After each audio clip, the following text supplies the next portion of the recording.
دا د تاسو وروره چې دا ته چار وخت دا سوسیال خورو وای دا راته تشته کړه سوسیال خور څه مطلب سوسیال خور نو ته خو الله جواد سرکار صاحب واجبہ خبره کوي کا دا مرګري نه پریږدي کنه نو څه مطلب سوسیال خور ګوره یو سوسیال خور ده یو کلبسه خور ده یو بینیفیټ ده یو د کلیسا مزدور ده سوسیال خور هغه چاته وایي چې دوی کله اروپا ته ځي هلته غلي کنجه کوي یا د ګې کیس ورکوي یا د طالب سره د دښمنۍ کیس ورکوي یا له دین نه د بیزارۍ کیس ورکوي په دغه کیسونو باندې بیا دوی مخ ته ځي هله اوس فلحال خو ټول کیسونه د ګې دي ګې مطلب د لوتیانو د بچهبازانو کیسونه دي نو دغه خلک چې کله هلته لاړ سي دا کیس ورکړي بیا دوی ته 100 یورو ورکوي 15 کسان په یو کور ورته نیسي هلته اچوي بیا کونسل درته وایي کونسل بیا د هغه کور کرایه ورکوي بالاخره د دوی قبولي کېږي یا د دین سره په دښمنۍ کې یا له قرآن سره په دښمنۍ کې یا له مساجدو سره په دښمنۍ کې بیا دغه خلک د خپل کلیپونه وروړي چې وګوره ما دین ته دومره شکنځلې کړي دي بالاخره د دوی قبولي اوسي سوسیال یو په 3 سي مثلا 100 یورو ورکوي بیا 300 ورکوي بیا دوی تر څو کار پیدا کوي دغه 300 یورو دا سوسیال دوی خوري بیا هغه هم مړې سترګې اچولي ورسره کار هم کوي پټ کار کوي بیا بینیفیټ ورته وایي بینیفیټ هغه څه ده چې کله ماشوم د مور خېټې ته ځي دوی ځي په شفاخانې کې معاینات وکړي خپل هغه وکړي دغه د هله بالاخره ماشوم پیدا سو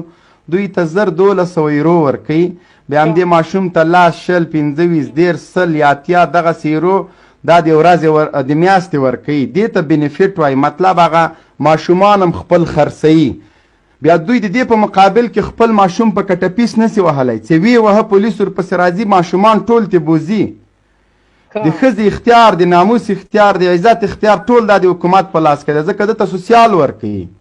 دا یې کار نه کوي دا په حکومت باندې بوج ده که کار کوي پټې کوي دا نه چې دوی بېکاره دي په دې سوسیال خیر شاهین صاحب بیا هغه کلبسه به ته ورته تعریفي کړې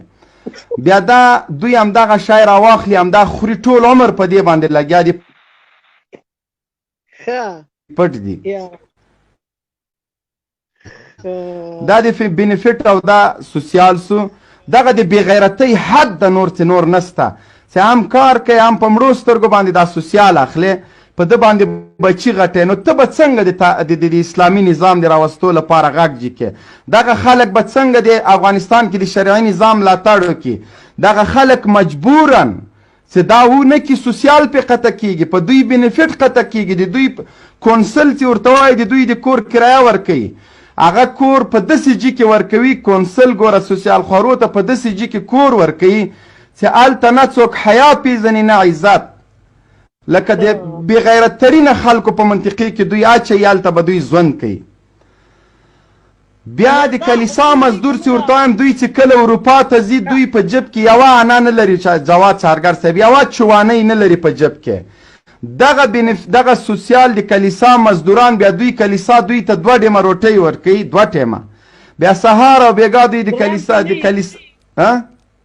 دریم ټیم نه دریم ټیم نه هغه ورته غیرت پیدا کړي دریم ټیم خپله وخورئ بیا هلته لږ برګر مرګر ورکوي د خنزیر غوښه پکې تاو راتاو کړي ځکه شروعات له د اولو نه وي د دوی دا اډونه او دا وینه ټوله مرداره کړي همدغه برګرو باندې عادت کړي همدغه سهار او بېګا هم د کلیساګانو ته ورځي پې عادت سوي دي په بالله که درته دروغ وایم هغه څوک چې په اروپا کې اوسېږي میش دي زه هغه در سره په لاین کوم خبرې به در سره وکړي په دغه برګر او د خنزیر په غوښو عادت کې بیا هغه نه وروسته کیسونه نو دا د کلیسا خیرات خور ځکه ورته وایو سکشوی خو نو معلوم سړی د مطلب په پښتو کې سپي مینځونکي سر پوډر په لاس کې وروره چېرته انګریز تېرېږي د هغه سپای پالش کوه ودرېږه قبولي راکړي ودرېږه پاسپورټ راکړي ودرېږه ذمهواري مې وکړي نو کوم کور کې چې سپای بیا دوی ورځي مفته دا نه چې پیسې ورکوي سړي ته وایي چې ډاګ دې راوباسه ډاګ مطلب سپای څه کوې بیا مې د سمندر غاړې ته هغه سره کوم مستي سره کوم لوبو مې تر څو د سپای خوش طبیعته سي بیا هغه وړي وروره همالته پاک صفا ومینځي او پاکک سر په هغه هم له جبه پې مصرف کړي اعلی شامپو خپله به په سر مینځي خو د انګریز سپي ته به اعلی ترینه شامپو اخلي هغه که چمکداره کې کور ته ورته راوړي دا یې د سکشوی مطلب دغسې بې عزته خلک راځي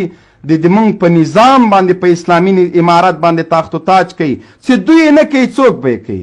یو سړي ته چې ډوډۍ تیاره راځي سوسیال ورته راځي کلبسي ورته راځي بینیفیټ ورکوي د روغتون مصارف ورکوي کونسل کور ورکوي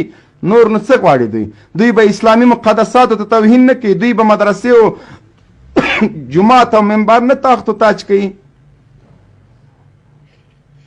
ښه ما ویل که دا د دوی دغه د لوی افغانستان د ازادۍ کلک ارمان دی دغه ډېر قصه کې نه دي چې خبره داسې ده همدغه ارمان ده هو دا هر یو چې راځي دلته په دې میډیا کې چې دوی دغسې توهینونه کړي اسلامي مقدساتو ته دوی پاسپورټونه په خطر کې دي هغه ګرین پاسپورټونه بله خبره ملګرو هغه څوک چې په اروپایي او امریکایي په دې نورو هیوادو کې اوسیږي یوه خبره چې دوی کوم انګریزای پاسپورټ په جب کې ده مطلب غربي پاسپورټ دا افغاني الاصل انګریزان دي مطلب مور د افغانستان پلار د امریکا مور د امریکا پلار د افغانستان دته افغاني الاصل امریکایي وایي او افغاني الاصل انګریز ورته وایي ډېره زیاته مننه مبین صاحب ساعت مو تېر شه زه الله مو عزت وکړه